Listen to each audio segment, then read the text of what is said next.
Hi, this is Cecilia from Tarot by Cecilia, and this is your tarot card of the day for Sunday, November 9th, 2025. The card we have today is the Emperor, and I'm really loving this one. It comes to us from the Tarot of Mystical Moments by artist Katrin Welsh Stein. It's available through U.S. game systems. Oh my, what a day we have. Hopefully you're just planning to stay home and watch football today, because yes, early afternoon, Mercury stations retrograde in the sign of Sagittarius. So it's definitely a good day to stay put. The moon continues in Cancer, a place it calls home. We'll make one aspect, that being a trine with the sun.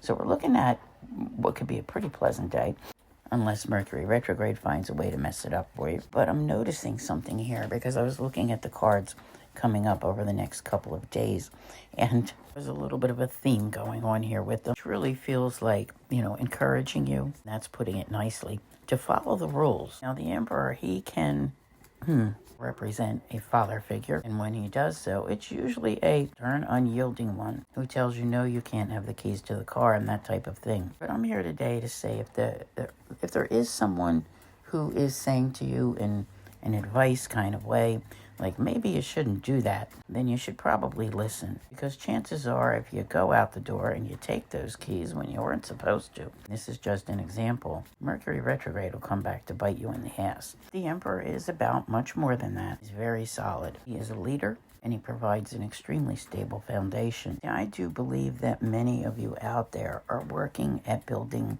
something better and stronger that perhaps did not feel that, so much that way before. So stability in a particular area of life can be very welcome. Mind you, today's beginning of Mercury retrograde can, for some, not everyone, make that stability seem a little less stable. When you look around you, you can see who is aware and who is not, and those who just go off and do things without following the rules of Mercury retrograde and trying, I guess, to defy the universe. And that does not always go so well.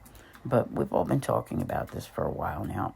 And if you started back in October when things were, getting good, I want to say, in the second half, where you could focus on what you needed to do to improve life, to make that stable foundation, then you're probably feeling like you're in a somewhat better position, still with a great deal left to do. And that's okay. What's needed here is to be responsible and not be trying to do a bunch of things that weren't already on your plate, because you probably have enough already. I want to thank you all very much for being here. I'll see you here again tomorrow. And as always, have a great day.